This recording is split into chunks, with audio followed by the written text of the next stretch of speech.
susceptibilidad que hay que garantizar, en el sentido de que debe ser muy transparente el mecanismo para implementarlo, y yo creo que en casos muy graves por ahí no es la solución más adecuada, pero bueno, vale.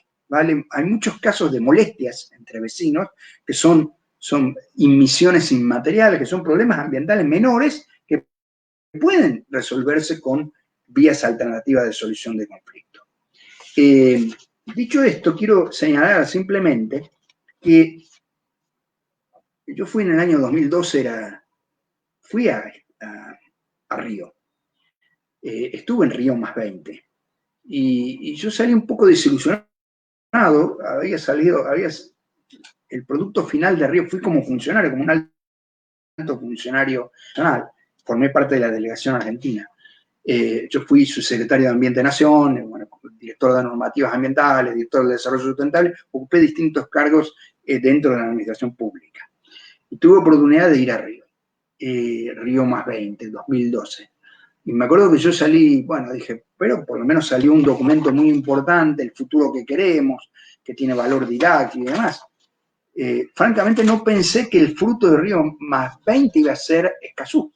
Escazú es fruto de Río que nace de una iniciativa muy feliz de CEPAL y de Naciones Unidas y de la región, que la acompañaron para reglamentar definitivamente el principio 10 de Río, de la Declaración de Río sobre el Medio Ambiente y Desarrollo de 1992, el que habla que el mejor modo de tratar las cuestiones ambientales es con la participación de todos los ciudadanos interesados en el nivel que corresponda, el acceso adecuado a la información y proporcionar acceso efectivo a los procedimientos judiciales y administrativos, entre estos el resarcimiento de daños y los recursos pertinentes. Esta es una reglamentación del principio 10 de Río.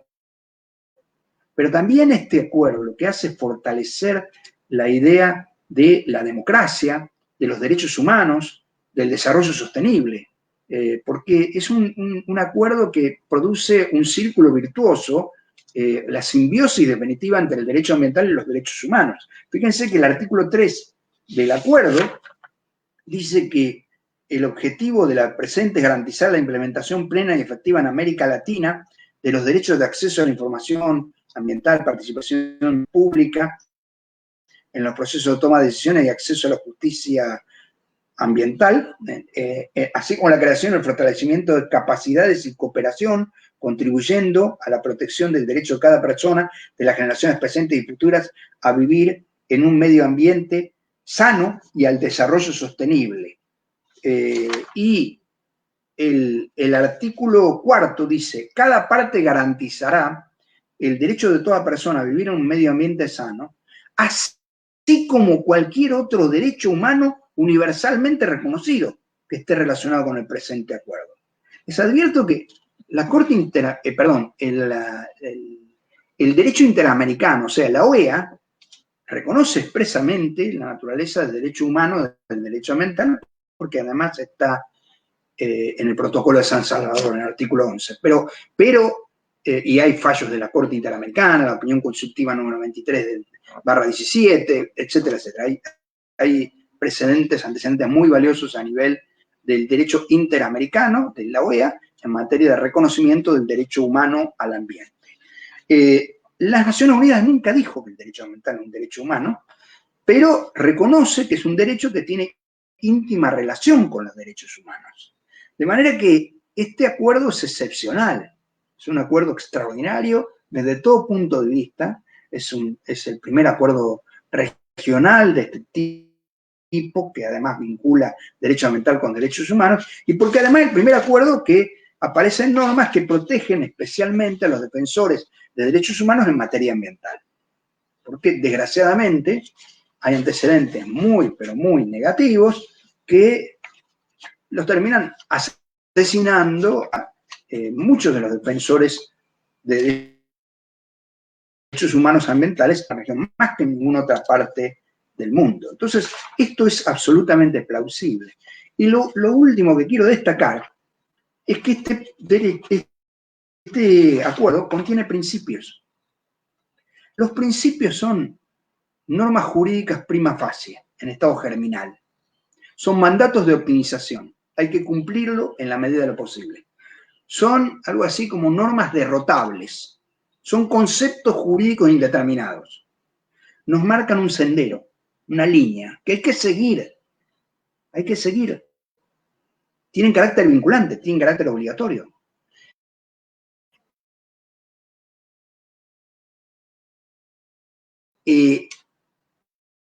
Del ordenamiento jurídico. Mientras que los principios nos toman de la mano y nos llevan, los valores nos atraen, nos llaman. Son los fines del ordenamiento. Dije que el derecho ambiental es un derecho esencialmente principista y valorista. Y como nuevo derecho necesita de los principios, porque los principios es derecho dúctil, es un derecho maleable, tienen una capacidad elástica los principios. Entonces, a diferencia de las reglas, que son normas jurídicas más o menos acabadas, las reglas describen un hecho y establecen una sanción. En cambio, los principios contienen un concepto jurídico indeterminado. Por ejemplo, el principio de buena fe. Bueno, este acuerdo contiene en el artículo 3, en realidad menciona 11, son 14 principios. Menciona 11 apartados, pero son 14 principios. ¿Por qué? Porque los presenta por parejas. El principio de igualdad y el de no discriminación, el principio de transparencia y el principio de rendición de cuentas, el principio de no regresión y el principio de progresividad, el de buena fe, el preventivo, el precautorio, el de equidad intergeneracional, el de máxima publicidad, el de soberanía permanente de los estados sobre sus recursos naturales, el principio de igualdad soberana de los estados y el principio pro homine o pro persona. Es decir, esta mezcla de principios de derechos humanos, de derecho internacional y de derecho ambiental. El derecho internacional es el principio de soberanía permanente de los estados sobre sus recursos naturales, que es el principio 2 de Río de Janeiro, el principio 21 de Estocolmo, un principio duro, un principio fundamental dentro del derecho internacional, principio de soberanía permanente de los estados sobre sus recursos naturales. Y hay principios que son típicamente de los derechos humanos. El principio de igualdad y no discriminación, el principio pro homine, que es el principio de los principios, el principio básico de los tratados internacionales de derechos humanos, es el principio pro persona. Hay que resolver las cuestiones en el sentido más favorable a la persona humana. Entonces, todos estos principios forman parte de la vanguardia del derecho ambiental. De la vanguardia del derecho ambiental. En realidad, el escudero del derecho ambiental, si el derecho ambiental es como Don Quijote, el escudero del derecho ambiental, Sancho Panza, son los principios. Por eso digo que es la frontera más ancha del derecho ambiental. Son los principios, son los conquistadores de nuevos territorios, son los que le dan la identidad a la materia. Es el ADN de la materia, el ABC de la materia son los principios. Por eso la importancia de principios, que ustedes en la ley 300 y en la ley 71 los contienen. Estos principios son tan importantes que de no aplicarse estaremos fuera de la disciplina. Entonces, esto es lo que debemos saber y defender en cuanto a la especial naturaleza de este derecho, que es el derecho ambiental, un derecho democrático. Decía Morello que el derecho ambiental es un derecho democrático, participativo, transparente, por eso la importancia de la buena fe en el derecho ambiental. Fíjense que el principio 27 de la Declaración de Río de 1992, es que el derecho comercial se maneja con el secreto industrial, secreto comercial, el derecho ambiental es transparente.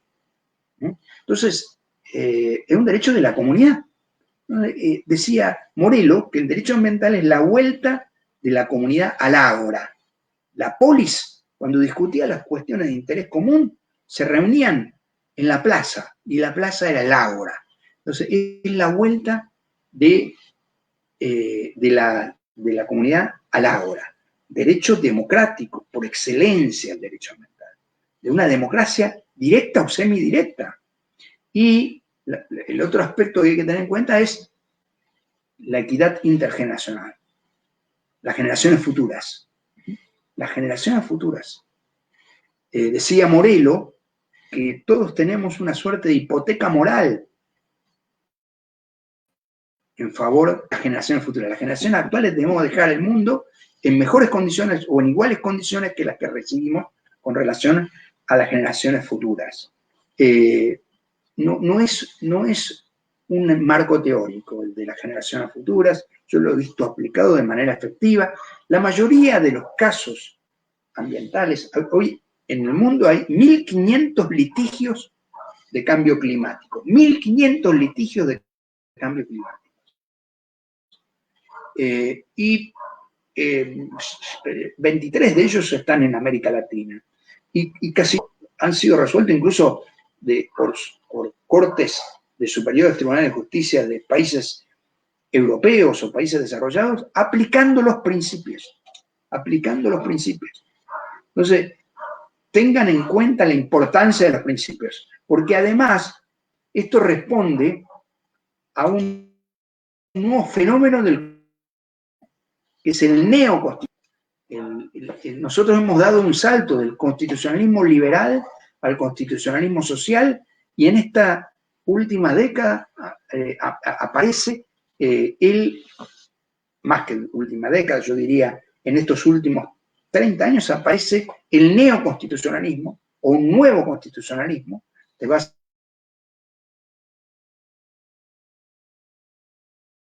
más estructurada de derechos y que tiene una característica muy especial, y es que implica una jerarquización de los principios y los valores. El gran aporte del neoconstitucionalismo es que se descubrió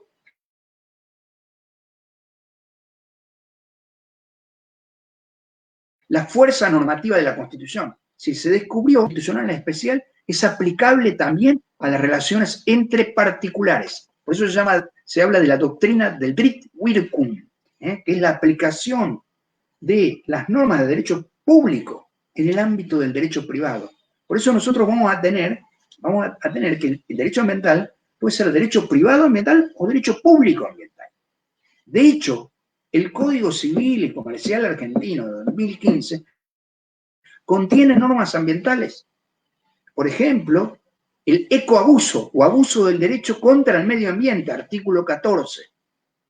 El artículo 240, que dice que el ejercicio de los derechos individuales debe ser compatible con el ejercicio de los derechos de incidencia colectiva, y en particular no debe afectar el funcionamiento ni la sustentabilidad de los ecosistemas, del ambiente, de los recursos, de los bienes o valores colectivos, del agua, del paisaje. Es decir, establece una regla de compatibilización o de sociabilización de los derechos individuales en relación a los derechos de incidencia colectiva.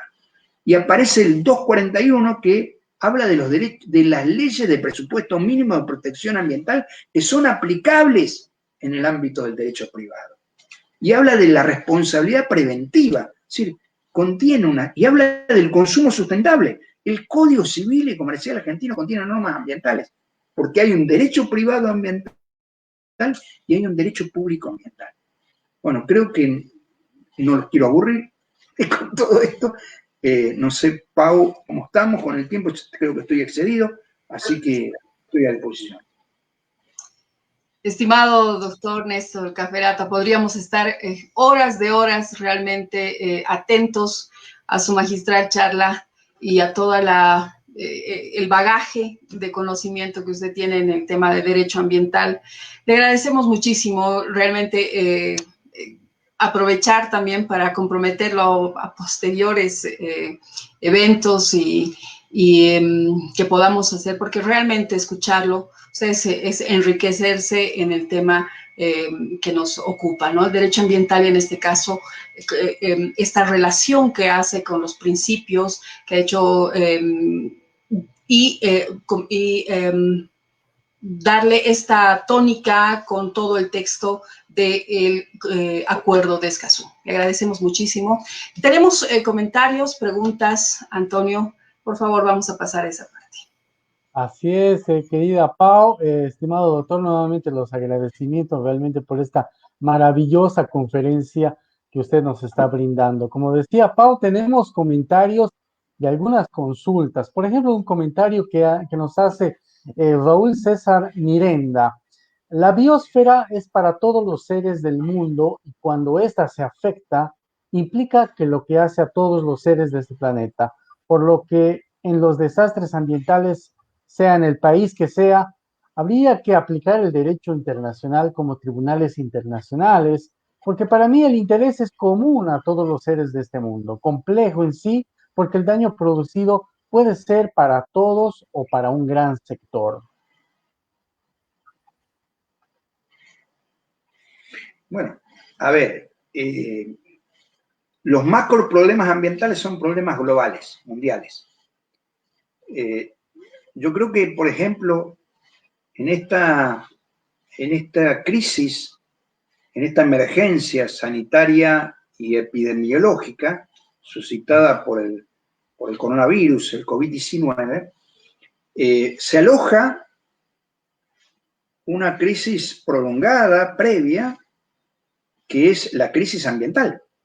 Fíjense que esta debe ser la octava zoonosis de lo que va del siglo que se produce en relación a enfermedades que suscitan, que generan epidemias, en este caso a nivel global. Si nosotros consideramos la gripe española, que fue una zoonosis, el SARS,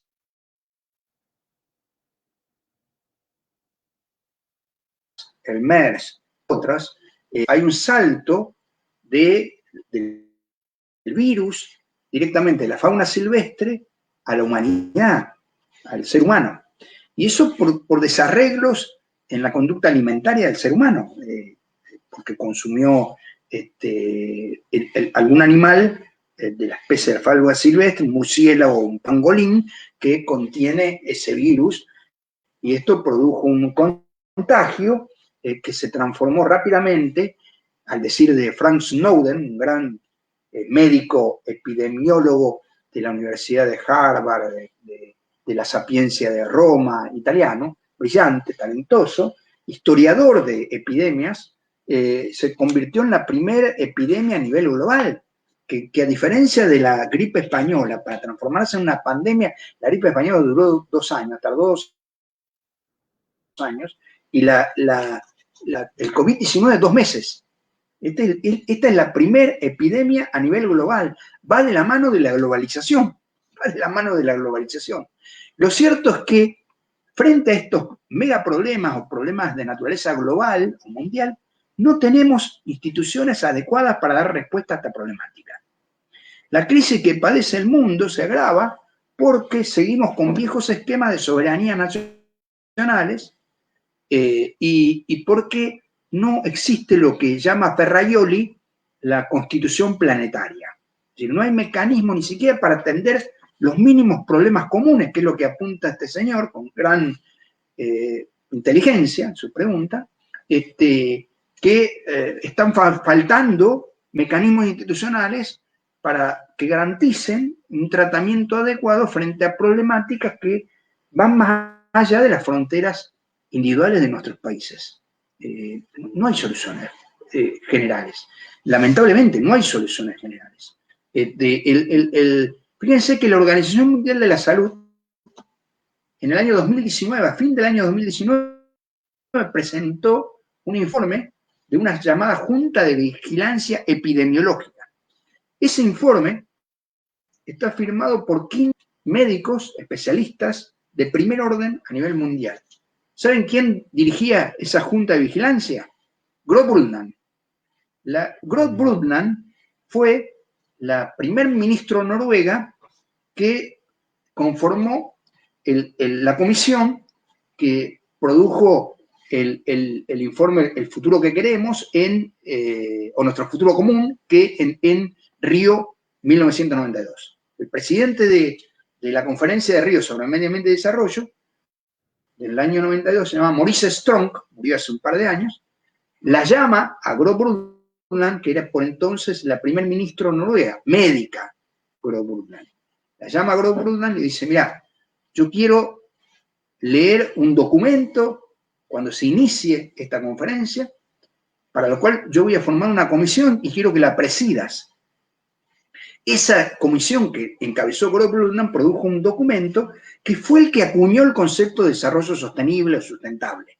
Tiene ese mérito, además. Ese documento se inicia con un concepto que todavía hoy lo recuerdo, que pronunció Maurice Strong en el año 92, cuando dijo, voy a referirme a la compleja relación eco-eco, economía-ecología, dijo Maurice Strong. Y habló del desarrollo sostenible. Bueno, la doctora Gro Brundtland encabezó la Junta de Vigilancia de las futuras emergencias epidemiológicas, sanitarias, informe que tuvo la Organización Mundial de la Salud a fines del año 2019, que está en Internet, está disponible en Internet. Y ella adelantaba toda esta crisis, entonces, la problemática puede ser que esté instalada fuertemente a niveles de organismos técnicos, pero no a niveles de organizaciones o de organismos políticos, con poder político, incluso de los liderazgos a nivel mundial. Lamentablemente, ya Antonio Guterres, el secretario general de la ONU, ha expresado su decepción porque el mundo no se unió frente a esta crisis. Entonces, a ver, son muchos los problemas ambientales que nos aquejan. Y son sabidos y son conocidos. Fíjense una cosa, se estaba por realizar en Pekín, a fin del año 2019 o 2020, era la COP de biodiversidad. ¿Qué iba a hacer la COP de biodiversidad? Iba a analizar las directivas de Aichi. Aichi se había realizado una COP en Aichi y había fijado un programa que era 2010-2020, y había fijado 26 objetivos en materia de protección de biodiversidad. ¿Saben cuántos objetivos cumplió el mundo en esos 10 años, entre el 2010 y 2020? Uno solo de los 26. Entonces, no extraña que estemos alarmados diciendo en el 2030 desaparece el oso polar. En el 2030 desaparecen 600 especies de nuestra fauna silvestre, y sobre todo grandes especies. Es terrible lo que nos pasa. El Bachelet, que integra la Comisión de Derechos Humanos de Naciones Unidas, dijo, el problema del cambio climático es un problema de derechos humanos. Básico. Es un desastre lo que está produciendo el cambio climático. Un desastre lo que está produciendo el cambio climático. Y aún así, no avanzamos en la búsqueda de solución de esta problemática que abarca a toda la comunidad, en su conjunto, la comunidad internacional. Yo escribí un libro con el doctor Enrique Peretti, que es juez de la Corte de Santa Cruz. Escribimos un libro recientemente sobre los nuevos desafíos del derecho ambiental. Y decimos esto mismo, que lo que está faltando es justamente solidaridad, empatía para resolver todas estas cuestiones. Esto me hace acordar lo que enseñaba Ramón Martín Mateo, el gran ambientalista europeo, español, falleció a los 100 años. Brillante. Ramón Martín Mateo escribió un librito que se llamaba El hombre, una especie en peligro. Y decía, Ramón Martín Mateo decía que nos falta capacidad de acción colectiva. Somos muy individualistas los seres humanos.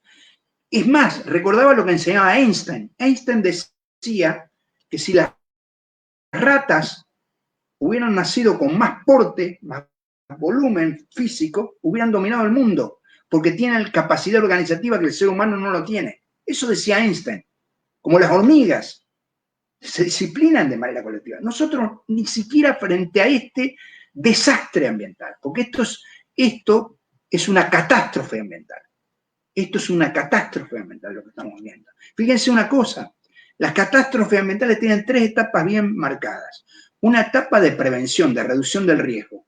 Una etapa intermedia de emergencia ambiental. Y la última etapa es de resiliencia.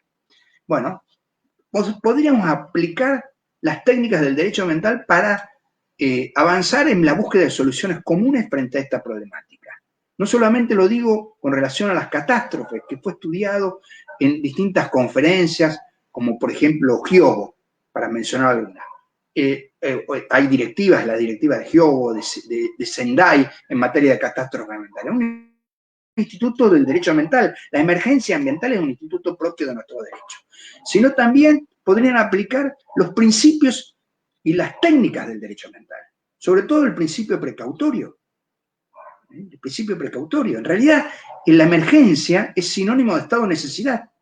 Y eso le da derecho, de alguna manera, o lo obliga al Estado a adoptar medidas enérgicas en defensa de la seguridad, de la salud pública y demás, que implican restricciones o límites a los derechos y garantías constitucionales. Lo que no implica es el aniquilamiento o la denegación de los derechos y garantías constitucionales, pero sí implica cierto grado de avance sobre las libertades.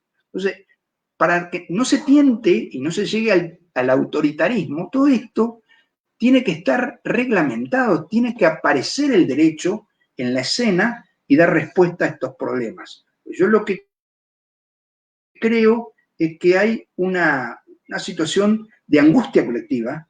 Esta crisis se mide a diario por muertes y contagiados, y que la sociedad en su conjunto está desorientada y que no encontramos soluciones globales a esta problemática. Fíjense lo que pasa con el tema de las vacunas.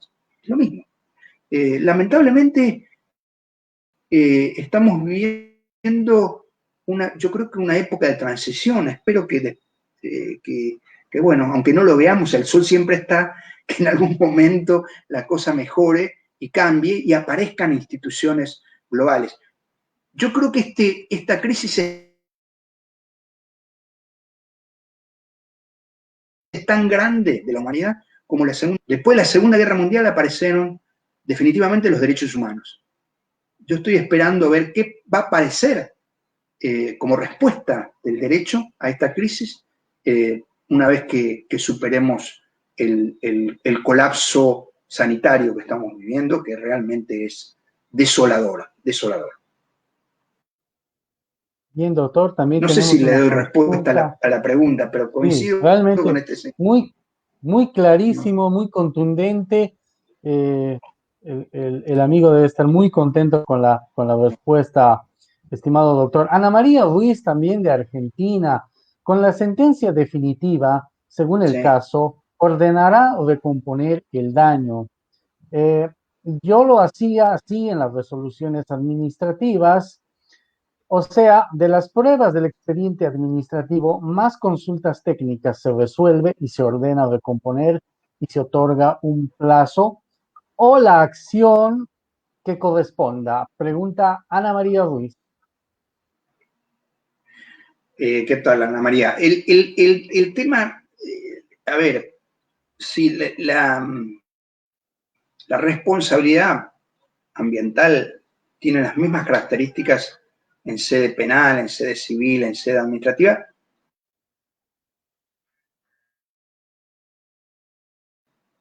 no, digo no porque son independientes. La responsabilidad administrativa es independiente de la responsabilidad penal, de la responsabilidad civil. Ahora, el régimen común, si se quiere, base mínimo que los vincula, es la etapa del predaño, la prevención, incluso el precautorio, debería ser aplicado de manera activa por la administración pública. Y lo mismo digo con respecto a la recomposición. Una vez ocurrido el daño. Finalmente, acciones de tipo colectivas que hacen a la defensa del interés general.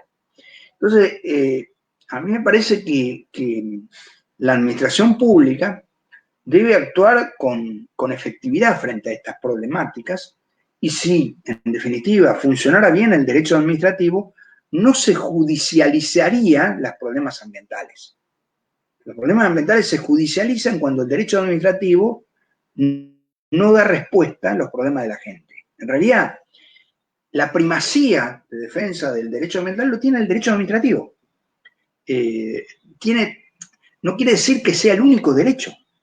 Y no quiere decir que sea necesario agotar la vía administrativa para recurrir a la justicia.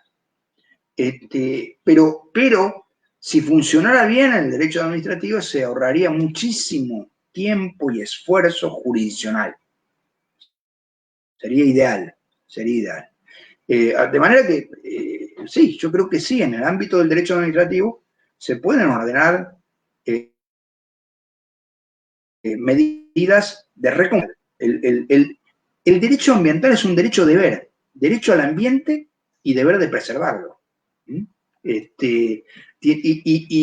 ese deber de cuidado comprende la obligación de recomponer, porque si no, el daño ambiental persiste en el tiempo y se agrava, es decir, no se soluciona el problema de fondo.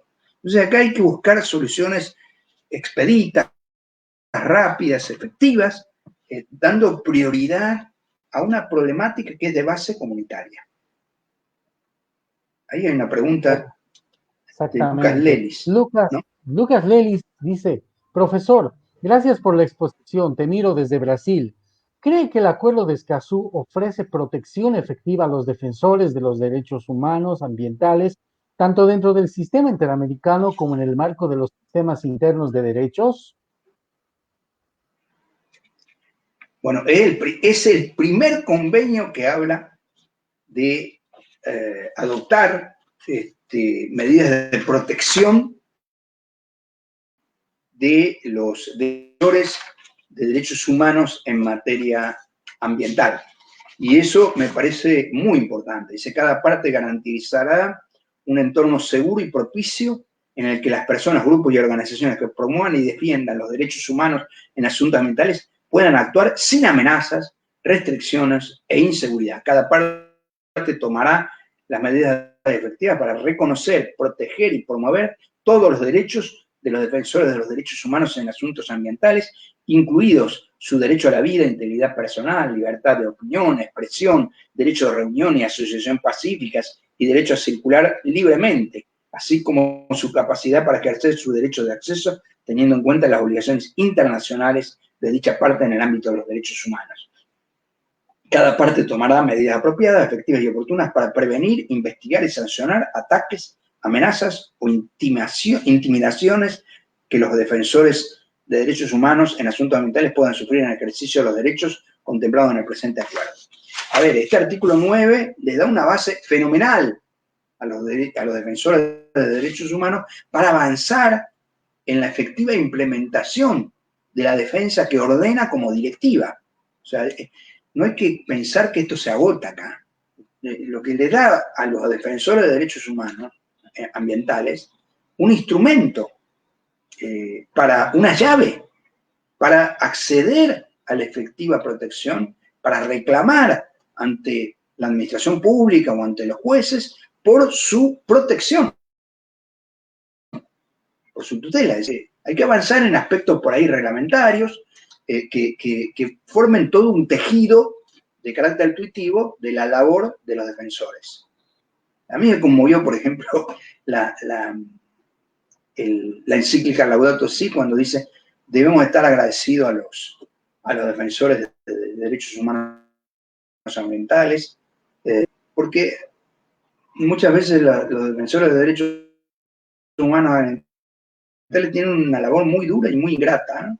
Desgraciadamente el derecho ambiental muchas veces colisiona con intereses económicos muy fuertes o incluso intereses sociales de todo tipo. Y eso hace que el defensor de los derechos humanos ambientales, digamos, deba chocar con distintas fuerzas y todo cambio genera resistencia. O sea, son situaciones difíciles las que enfrentamos muchas veces los ambientalistas, porque además el derecho ambiental es una prédica intensa de cambio, de situaciones que tienen años, siglos de costumbres, de usos, de prácticas y de convicciones que, por más legítimas que sean, deben ser desplazadas o removidas o revisadas en función de situaciones que son totalmente atípicas para el derecho clásico. Doctor, también César Sereno indica, desde la perspectiva del doctor Caferata, ¿cuál es la mayor aportación de este convenio para el fortalecimiento del derecho ambiental? Bueno, el triple acceso, definitivamente. O sea, realmente este convenio avanza en normas relativas a la información pública ambiental, a la participación ciudadana y al acceso a la justicia. Digo esto porque las normas son muy ricas en materia de acceso a la información y en materia de acceso a la participación, no solamente de acceso a la justicia. Por ejemplo, a mí me llamó la atención que en acceso a la participación no solamente participación pública en la formación de las decisiones judiciales, de decisiones ambientales, sino también hay acceso a procesos de proyectos, programas, planes, o sea, es más amplio, ¿eh? Es más amplio. El concepto de participación pública que contiene Escazú es más amplio y pública en la formación o en la adopción de decisiones ambientales, mucho más amplio. Y eso vamos a tener que estar atentos. Y incluso contiene normas vinculadas con la información pública ambiental y la participación en materia de evaluación de impacto ambiental. Si hay un proceso que implica el ejercicio activo del principio preventivo y precautorio, es la evaluación de impacto ambiental, que comprende esas tres etapas bien definidas, ¿no? El estudio de impacto ambiental, la evaluación de impacto ambiental y la declaración de impacto ambiental. Bueno, este procedimiento aparece ayornado por Escazú. Entonces y además hay muchas normas en materia de protección de los vulnerables.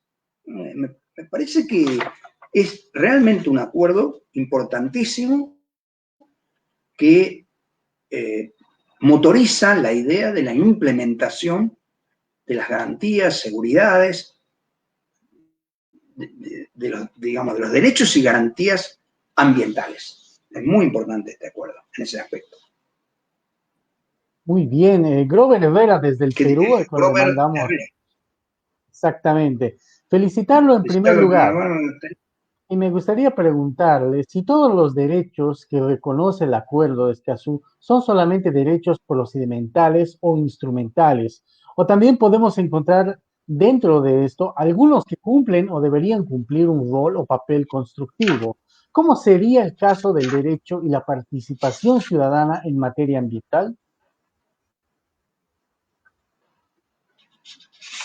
A ver, esta clasificación de derechos ambientales procedimentales y sustantivos que la adopta la Corte Interamericana de Derechos Humanos, por ejemplo, en realidad es una clasificación muy didáctica, es práctica también, pero digamos que el límite entre derechos procedimentales y sustantivos es difuso, es bastante borroso. ¿Por qué? Porque en realidad esto me hace acordar lo que enseñaba Augusto Mario Morello cuando hablaba de la necesidad de reconstruir la unidad del derecho. O cuando Carneluti decía, el derecho es uno solo. Porque no tenemos que olvidarnos que los aspectos procedimentales son aspectos instrumentales. Tienen una función teleológica. ¿Cuál es la función de los aspectos procedimentales? Tornar efectivos los derechos, el derecho sustantivo.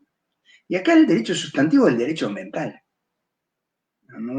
Es el derecho ambiental, está todo pensado para tornar ejecutorio, para utilizar el vocabulario de Tarufo, un gran procesalista italiano, ejecutorio el derecho ambiental, el derecho humano ambiental. Entonces, a mí, está bien, podemos distinguir, hay derechos procedimentales y hay derechos sustantivos. Pero sinceramente, este acuerdo de Escazú, que contiene en realidad más normas de carácter procedimentales que, si se quiere, que sustantivas, como lo que busca definitivamente es garantizar, asegurar la implementación, la efectividad, la ejecutoriedad del derecho ambiental, no, yo por ahí se me escapa a mi visión, y por ahí que me pregunta me lo puede aclarar, pero yo creo que las condiciones o el articulado que contiene es tan fuerte que derriba barreras, no solamente a nivel adicional. Es como si el derecho ambiental, porque el derecho ambiental es como Cenicienta, es como es un derecho que a la vista de mucha gente es un derecho debilitado, incluso en su origen está debilitado, en los hechos está debilitado. Entonces, el derecho ambiental muchas veces es como David que debe enfrentar a Goliat, ¿no? La lucha es despareja. Pero esto no significa que no sea un derecho fuerte y que en su impronta, en su ADN, no existan atributos que lo hacen absolutamente imprescindible y necesario para el ser humano. Lo que está pasando es que este derecho está madurando, está creciendo de manera significativa y genera ruido. Los conflictos ambientales son cada vez más grandes y más importantes, pero ya hoy prácticamente no se desconoce la importancia del derecho ambiental, y yo que lo vengo estudiando desde yo diría, el principio de la década del 90, les puedo asegurar que lo que yo veo es un crecimiento vertiginoso del derecho ambiental.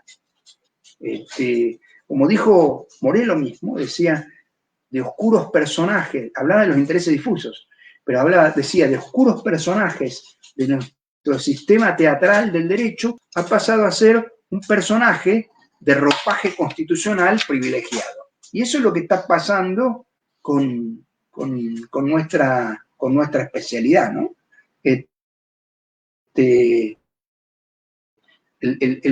Lorenzetti habla del paradigma ambiental. El paradigma ambiental es un cambio en la cultura jurídica.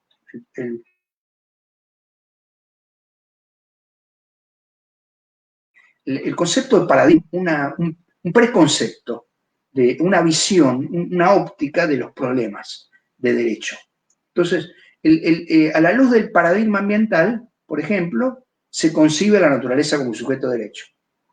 La metodología es no ya de lo individual a lo colectivo, sino de lo colectivo a lo individual. Es decir, hay una metamorfosis cultural de todo el derecho, incluso en el análisis de los problemas y en la interpretación y en el instrumental. Esto es lo que produce la inmersión del paradigma ambiental. Entonces, yo lo que noto es que lentamente el derecho ambiental va ganando nuevos territorios y ya hoy, por ejemplo, en sede administrativa, no podemos aprobar ninguna obra pública si no hay un proceso de evaluación de impacto ambiental. Incluso obras particulares, cuando el proyecto produce cambios o modificaciones significativas o relevantes del ambiente, es necesario someterlo a un proceso de evaluación de impacto ambiental. Y ese proceso de evaluación de impacto ambiental incluye la información pública ambiental y la participación ciudadana. Entonces, es como que se democratiza todas estas iniciativas y la autoridad pública, de alguna manera, se ve controlada, condicionada en su actuación a través de la sociedad misma. Y esto antes no existía.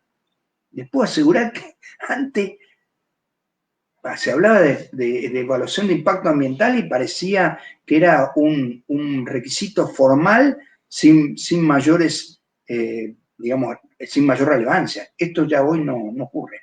Hay cambios y muy positivos en la sociedad, en el conjunto de la sociedad y en el derecho, porque el derecho sigue los cambios de la sociedad. El derecho siempre va detrás de los cambios de la sociedad. ¿Qué dice? Perfecto, El AE. Claro, el acuerdo de Escazú no habla de derecho ambiental, nos dice Carmen Capriles, o derecho al ambiente. Todos vivimos en un ambiente o medio ambiente. El ambiente está y todos tenemos acceso al ambiente. Hay que hablar de derecho a un ambiente sano, es el comentario de Carmen Capriles. Bueno, a ver, la fórmula del derecho al ambiente, por ejemplo, en la Constitución argentina habla de todos los habitantes gozan del ambiente sano, equilibrado, apto para el desarrollo humano y para que las actividades productivas satisfagan la necesidad del presente sin comprometer la de las generaciones futuras, y habla del deber de preservarlo. Esta fórmula del derecho al ambiente sano o saludable es una fórmula que ha proliferado en todo el derecho constitucional de América Latina y el Caribe. El constitucionalismo verde de América Latina y el Caribe, que así la llamaba Raúl Brañez Ballesteros. De manera que yo no veo la diferencia, en el sentido de que yo creo que este acuerdo de Escazú, independientemente de que utilice por ahí un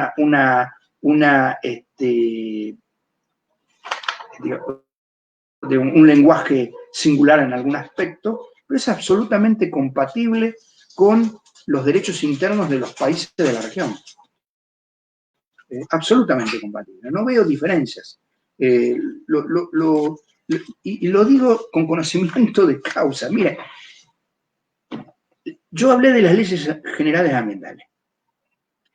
La primera ley general ambiental la dicta Cuba, la ley 31, y después viene la ley creo que 81 es la de Cuba actualmente.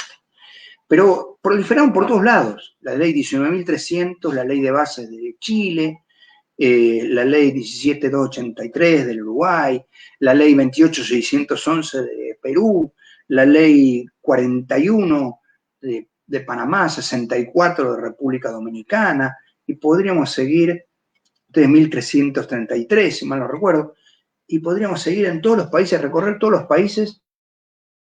Todos tienen, por ejemplo, Brasil tiene una ley de política ambiental, todos tienen una ley marco general. Ahora, en el siglo XXI, esas leyes tienen una particularidad. Todas las que se dictaron a partir del siglo XXI, entre otras, ustedes tienen 2010, la 71, 2012, la 300, contienen principios. Contienen principios. Son normas generales o de base o orgánicas ambientales muy especiales, porque contienen principios. No lo contenían las anteriores. Estas sí, estas tienen principios de derecho ambiental. Y vuelvo a repetir, los principios son mandatos de optimización. Esto tomo, lo he estudiado bastante, Robert Alexis, Ronald Dworkin, Gustavo Zagrebelsky, Prieto Sanchís, Betty. He leído muchísimas filosofías del derecho sobre este tema. Y he leído constitucionalistas. De manera que la posición que tengo es una posición que hoy probablemente represente la escuela del derecho más avanzada. ¿Por qué? Porque la rejerarquización de los principios y los valores, en realidad, que aparece definitivamente consolidada con el neoconstitucionalismo, es fruto de la Segunda Guerra Mundial, porque los jerarcas nazis se defendieron diciendo que ellos aplicaban la ley. Ustedes recuerden que en aquella época la escuela del derecho predominante era la escuela positiva del derecho, Hans Kelsen. Entonces, el positivismo habría identificado el derecho con la ley positiva. Entonces, ¿qué hicieron los jerarcas nazis? No, yo mandé al exterminio a la comunidad judía porque era la ley.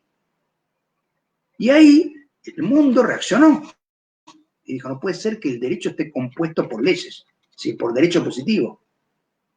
Tiene que haber algo más en el derecho. Y ahí apareció la revalorización de los principios y los valores jurídicos, que ya estaban en la escuela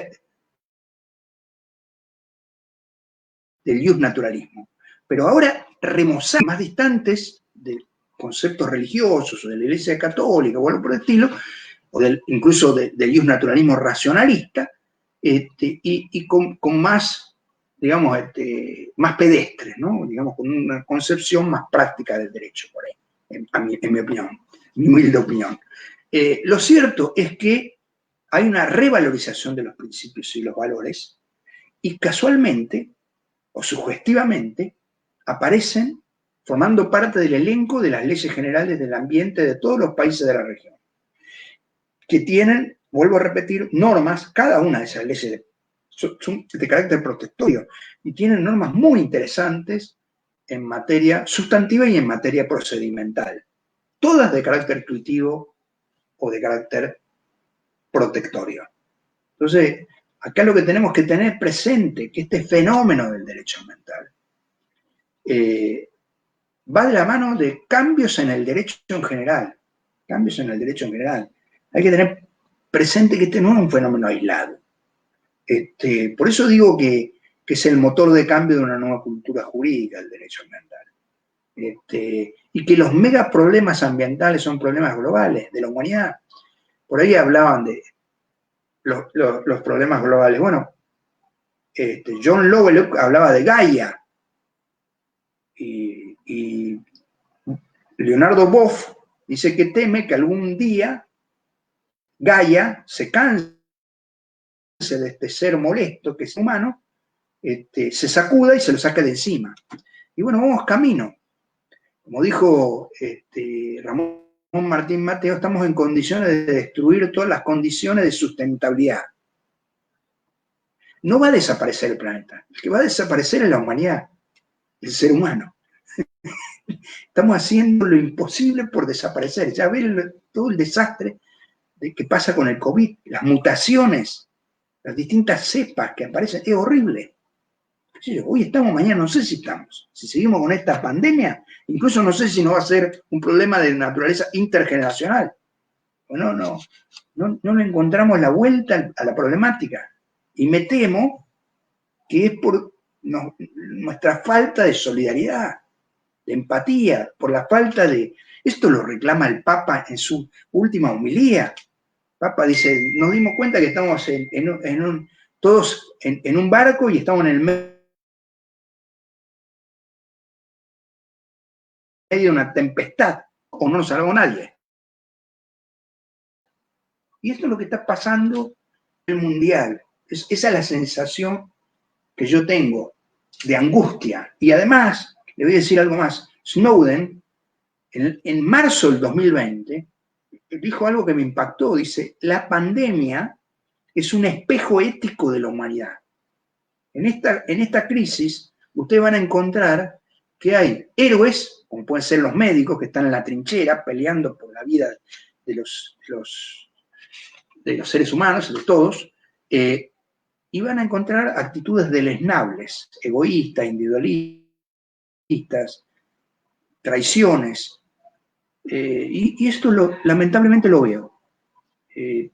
O sea, veo que como consecuencia de esta pandemia, en el marco de la cuarentena y de de la crisis ambiental que padecemos, de la crisis sanitaria, epidemiológica y ambiental que padecemos, yo lo que veo es que hay actitudes muy positivas y actitudes muy negativas. Hay brillos y hay sombras, luces y sombras. Y esa es la humanidad. Esa es la humanidad. Como dijo Isidoro Goldenberg, un gran civilista argentino, dijo, paradójicamente, el primer ser vivo inteligente que hay en la Tierra es el primero que va a desaparecer por su propio accionar. Eso es lo que nos está pasando a nosotros. Esa es la causa de la catástrofe, la actividad antrópica del hombre. Esa es la causa de la catástrofe. Pero bueno, no lo entendemos y siempre estamos trabajando sobre los efectos y no las causas. Espero que cuando salgamos de todo esto, si Dios quiere, si la suerte nos acompaña, como quieran pensarlo, se piense en otra vida, una vida más verde. Bueno, yo estaría pero una hora, No, 2 horas.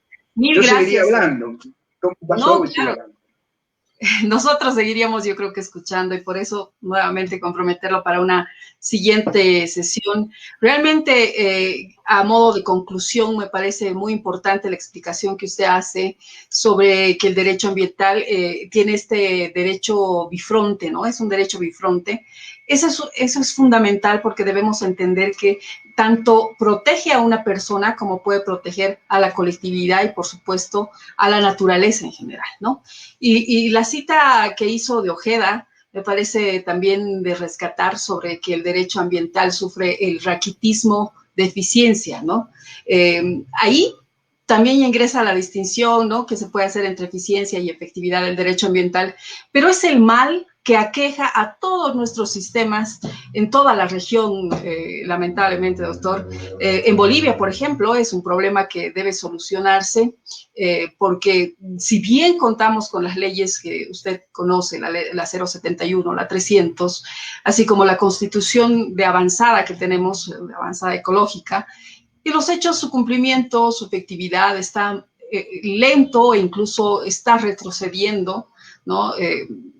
Y también tiene esto mucha relación, o por lo menos hay una argumentación respecto a fundamentar las actividades extractivas por sobre la protección o la conservación en este escenario de pandemia o de pospandemia por la reactivación económica, en fin.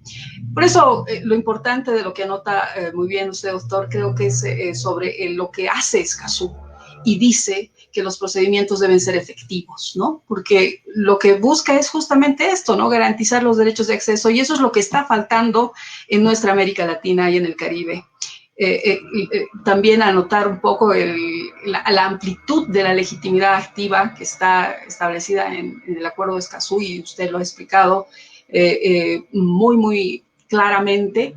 Y, por supuesto, la observancia de estos mecanismos de conciliación que pueden, y sabemos y conocemos los contextos también que vivimos en nuestros países, que pueden prestarse a justamente ciertas manipulaciones, ¿no?, respecto a las responsabilidades en cuanto al daño ambiental, y es fundamental anotar que debe haber que la distinción debe estar en la gravedad del daño ocasionado, ¿no? Si vamos por el camino de la conciliación, los mecanismos de la mediación, o si definitivamente un lugar de litigio, ¿no?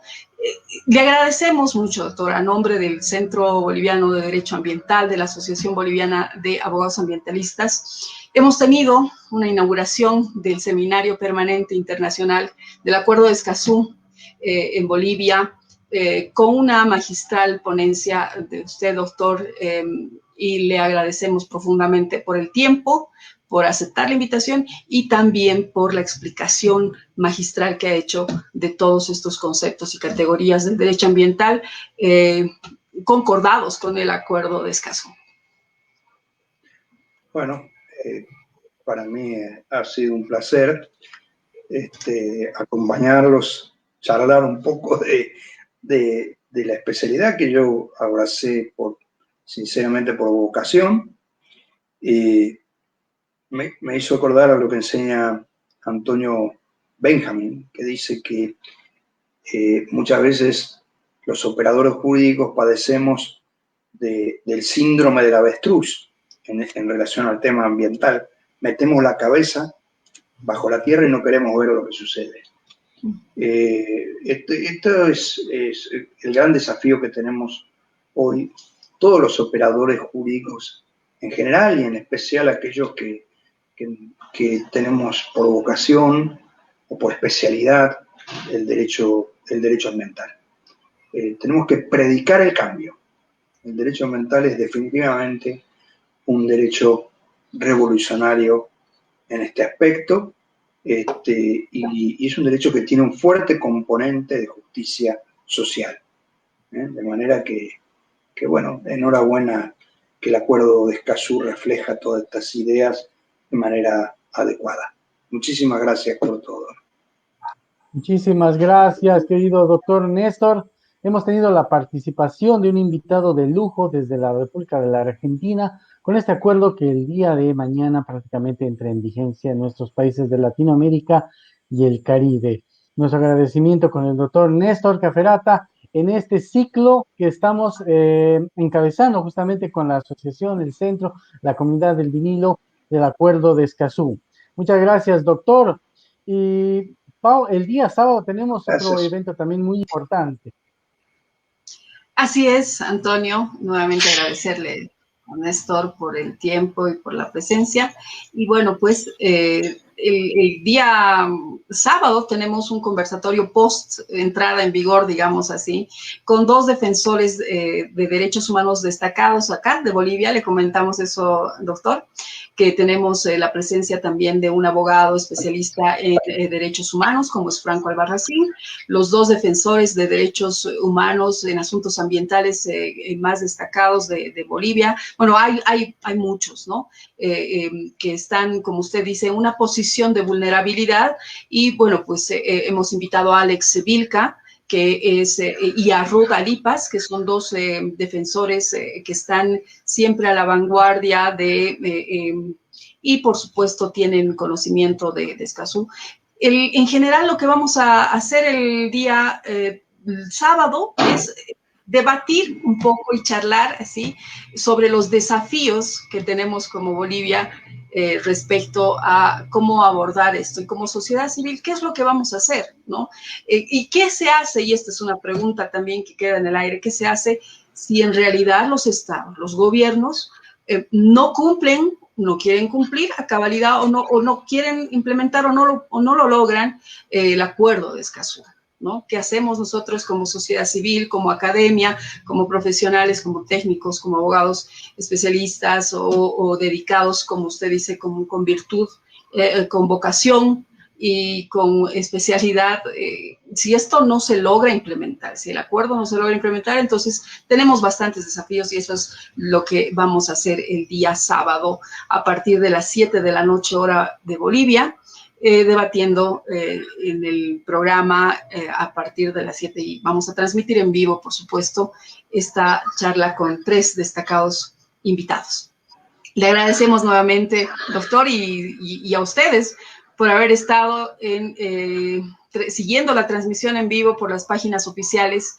Y bueno, pues vamos a estar ya con novedades y les invitamos nuevamente a que estén con nosotros el día sábado.